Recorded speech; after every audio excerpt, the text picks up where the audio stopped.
Hello friends. आज हम देख रहे हैं आरपीएससी असिस्टेंट प्रोफेसर का एबीएसटी में जो एग्ज़ाम होगा उसमें पेपर 1 एंड पेपर 2 का सिलेबस। तो पेपर 1 एंड पेपर 2 तो सब्जेक्ट के होंगे एबीएसटी के, और जो पेपर 3 होगा वो जनरल पेपर होगा जिसमें हिस्ट्री, ज्योग्राफी, पॉलिटी ये सब होंगे। तो पेपर वन में हमको 3 सब्जेक्ट प्रिपेयर करने हैं: financial accounting, cost accounting and management accounting. Financial accounting का सिलेबस है सबसे पहले conceptual framework of accounting, accounts का बेसिक फ्रेमवर्क, कंसेप्ट्स ये पढ़ने हैं। उसके बाद accounting standards in India, accounting standards जो इंडिया में एप्लीकेबल है वो पढ़ने हैं। तो इसके अंदर हमको अकाउंटिंग स्टैंडर्ड एएस भी पढ़ना है और इंड एएस भी पढ़ना है। इनकी एप्लीकेबिलिटी कब से कब तक एप्लीकेबल हुई, इनके नंबर्स और इनको डिटेल्स में स्टडी करना है। नेक्स्ट टॉपिक है इंट्रोडक्शन ऑफ आईएफआरएस। आईएफआरएस पढ़ना है। तो आईएफआरएस का सिर्फ बेसिक ही स्टडी करना है, लेकिन अकाउंटिंग स्टैंडर्ड पूरा डिटेल में पढ़ना है। उसके बाद issue, forfeiture and redemption of shares and debentures. Shares and debentures का issue, forfeiture and redemption study करना है। शेयर्स में equity shares and preference shares both. उसके बाद नेक्स्ट टॉपिक है बायबैक ऑफ शेयर्स। जब शेयर्स को कंपनी दोबारा परचेज करती है वो टॉपिक पढ़ना है, buyback of shares. Next topic है preparation and presentation of final accounts of companies as per Schedule 3. Schedule 3 के अकॉर्डिंग कंपनीज की बैलेंस शीट एंड P&L कैसे बनाए जाते हैं, तो उनका प्रिपरेशन और प्रेजेंटेशन पढ़ना है। इसके बाद पढ़ना है इंटरनल रिकंस्ट्रक्शन एंड अमलगमेशन। जब कंपनी अपना इंटरनल रिकंस्ट्रक्शन करती है उसकी अकाउंटिंग एंट्रीज और उसका बेसिक पढ़ना है, एंड अमलगमेशन ऑफ कंपनीज भी पढ़ना है। इसके बाद पढ़ना है consolidated financial statement. Consolidated financial statement जब एक होल्डिंग कंपनी की बहुत सारी सब्सिडी कंपनी होती है या फिर इवन एक भी सब्सिडी होती है तो उसको सीएफएस बनाना मैंडेटरी होता है, तो उसकी अकाउंटिंग पढ़नी है। इसके बाद नेक्स्ट टॉपिक है वैल्यू एडेड स्टेटमेंट, जो एक बहुत छोटा सा टॉपिक है लेकिन एग्जाम में आएगा तो वही क्वेश्चन आएगा। तो ये एक value added statement, environment accounting, social accounting and human resource accounting, ये चारों छोटे छोटे टॉपिक है लेकिन इनका बेसिक पढ़ना है। ये तो है फाइनेंशियल अकाउंटिंग के टॉपिक्स।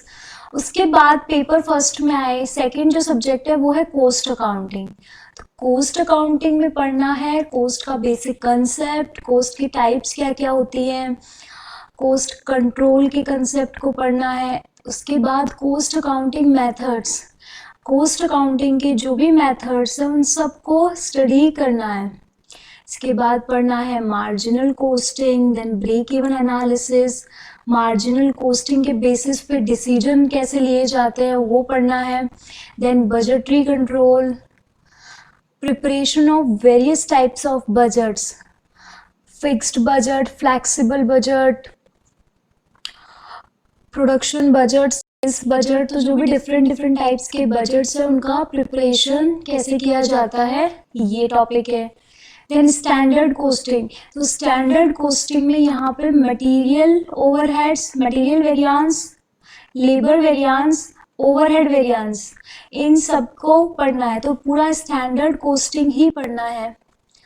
देन नेक्स्ट टॉपिक है और लास्ट टॉपिक है कॉस्ट अकाउंटिंग का एक्टिविटी बेस्ड कॉस्टिंग। ये एक न्यू कंसेप्ट है वैसे, एक्टिविटी बेस्ड कॉस्टिंग, उसकी एप्लीकेशन पढ़नी है, उसका पूरा कंसेप्ट पढ़ना है, एंड एक्टिविटी बेस्ड कॉस्टिंग की लिमिटेशंस क्या है ये पढ़ना है। तो ये हो गया सेकंड जो सब्जेक्ट है पेपर 1 का कॉस्ट अकाउंटिंग, उसका सिलेबस। और उसके बाद लास्ट है मैनेजमेंट अकाउंटिंग। मैनेजमेंट अकाउंटिंग में objectives and scope of management accounting, management accounting के क्या ऑब्जेक्टिव है, मैनेजमेंट अकाउंटिंग का स्कोप क्या है, उससे रिलेटेड जो बेसिक टॉपिक्स है मैनेजमेंट अकाउंटिंग के वो पढ़ने हैं, फिर रेशियो पढ़ना है, then fund flow, cash flow, फिर capital structure theories and decision, इसके बाद cost of capital, then working capital management, उसके बाद कैपिटल बजटिंग डिसीजंस और लास्ट डिविडेंड डिसीजन। तो ये सब टॉपिक है अपने फर्स्ट पेपर में। तो फर्स्ट पेपर का पैटर्न क्या रहेगा, फर्स्ट पेपर और सेकंड पेपर दोनों का ये सेम ही पैटर्न रहेगा, ऑब्जेक्टिव टाइप पेपर आएगा, उसमें मैक्सिमम मार्क्स होंगे, जैसे पेपर 1 के 75 एंड पेपर 2 के भी 75। नंबर ऑफ क्वेश्चंस दोनों पेपर में 150 क्वेश्चंस होंगे, हर क्वेश्चन का इक्वल मार्क्स होगा और ड्यूरेशन होगी 3 आवर्स। 3 आवर्स में टोटल 150 क्वेश्चंस करने होंगे। और हाँ, नेगेटिव मार्किंग है, तो बहुत श्योर हो तो ही अटेम्प्ट करना है, अदरवाइज नेगेटिव मार्किंग है। पेपर 1 के बाद पेपर सेकंड का ABST का पेपर जो सेकंड होगा उसका सिलेबस देखते हैं। तो पेपर सेकंड में हमको जो 3 सब्जेक्ट पढ़ने हैं वो है taxation, auditing and business statistics and OR, operation research. Taxation में डायरेक्ट टैक्स भी पढ़ना है एंड टैक्सेशन में इनडायरेक्ट टैक्स भी पढ़ना है। उसके बाद ऑडिटिंग एंड बिजनेस स्टैटिस्टिक्स। सबसे पहले अपन देखते हैं टैक्स का सिलेबस क्या है। टैक्स में डायरेक्ट टैक्स का सिलेबस एक तरह से पूरा ही इनकम टैक्स लॉ है। इसमें देखो, income tax law and rules with reference to, income tax law and rules with reference to assessment of individual, HUF, firm, AOP and companies. इन्होंने सिर्फ एक पॉइंट में आपका पूरा इनकम टैक्स वैसे लिख दिया, क्योंकि हमको इसके लिए सैलरी हेड पढ़ना होगा, इसके लिए हाउस प्रॉपर्टी हेड पढ़ना होगा, देन PGBP पढ़ना होगा। उसके बाद कैपिटल गेन, अदर सोर्सेज, इनके असेसमेंट से रिलेटेड जो भी रूल्स हैं, डिडक्शन, स्लैब रेट और जो इन पे टैक्स की रेट है, सेट ऑफ कैरी फॉरवर्ड। तो एक तरह से ये पूरा ही इनकम टैक्स, फर्स्ट पॉइंट में इनकम टैक्स रिलेटेड जितने भी टॉपिक्स हैं मोस्टली सब आ गए इसमें, क्योंकि असेसमेंट से रिलेटेड ही सारे rules and tax laws and rules हैं। उसके बाद सेकंड में असेसमेंट प्रोसीजर क्या होती है एंड टाइप्स ऑफ असेसमेंट। तो जिस सेक्शन शायद सेक्शन 139 से स्टार्ट होता है इनकम टैक्स, तो उसमें जो भी असेसमेंट्स होते हैं, सेल्फ असेसमेंट होता है, बेस्ट जजमेंट असेसमेंट होता है, डिफरेंट टाइप्स ऑफ असेसमेंट होते हैं। तो वो असेसमेंट प्रोसीजर स्टडी करनी है।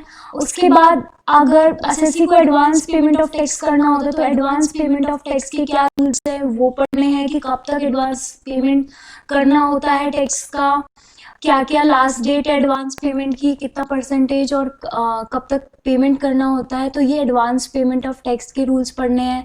उसके बाद टैक्स डिडक्टेड एट सोर्स के, TDS के क्या क्या रूल्स हैं वो पढ़ने हैं। देन रिफंड ऑफ टैक्स, अगर किसी एसएससी ने ज़्यादा टैक्स पे कर दिया तो उसका रिफंड की क्या प्रोसीजर है वो पढ़नी है। टैक्स प्लानिंग का कंसेप्ट पढ़ना है कि टैक्स प्लानिंग किस तरीके से किया जा सकता है, लीगली आप कैसे अपना टैक्स बचा सकते हो। और टैक्स अवॉइडेंस, ये पूरा टॉपिक वैसे एक ही है। Concept of tax planning, tax avoidance and tax evasion. Tax planning, tax avoidance and tax evasion में डिफरेंस क्या है। क्वेश्चन ये भी आ सकता है कि आपको एक सिचुएशन ऐसे दे दे कि ये मिस्टर ए हैं, उन्होंने कुछ किया, एक पूरा स्टेटमेंट बना दे, आपसे पूछ ले कि ये जो ट्रांजेक्शन इन्होंने किया है वो टैक्स प्लानिंग के अंदर आता है, टैक्स अवॉइडेंस में आता है और टैक्स इवेजन में आता है। तो इनका पूरा कंसेप्ट अच्छे से पढ़ना है, इनके डिफरेंसेस देखने हैं। ये इनकम टैक्स है। इनकम टैक्स के बाद इनडायरेक्ट टैक्स लॉ में वैसे आपके सिलेबस जो अभी साइट पे है उसमें यहाँ पे एक्साइज ड्यूटी लिखा हुआ है, सर्विस टैक्स लॉ लिखा हुआ है, लेकिन GST 2017 में GST टैक्स लॉ आ चुका है। तो अब जो आपका एग्जाम होगा उसके अंदर GST टैक्स लॉ पूछा जाएगा। इसके अलावा कस्टम ड्यूटी, तो ये दोनों टैक्स लॉज हमको, इनडायरेक्ट टैक्स लॉ, ये दोनों GST एंड कस्टम ड्यूटी ये पढ़ने हैं। उसके बाद अब सेकंड जो पेपर हो, सेकंड सब्जेक्ट जो है पेपर सेकंड का, वो है ऑडिटिंग। ऑडिटिंग में क्या क्या पढ़ना है? तो ऑडिटिंग में meaning, objective and types of audit. Audit का बेसिक देखना है, ऑडिटिंग का मीनिंग देखना है, क्या ऑडिटिंग के ऑब्जेक्टिव्स होते हैं, ऑडिट कौन कौन से टाइप्स की होती है। देन इंटरनल कंट्रोल, किसी ऑर्गेनाइजेशन में इंटरनल कंट्रोल है तो इंटरनल कंट्रोल की पूरी प्रोसेस देखनी है। देन वाउचिंग वेरिफिकेशन देखना है। एश्योरेंस स्टैंडर्ड्स, आपको सारे स्टैंडर्ड्स स्टडी करने हैं। स्टैंडर्ड्स, इनके नेम, नंबर,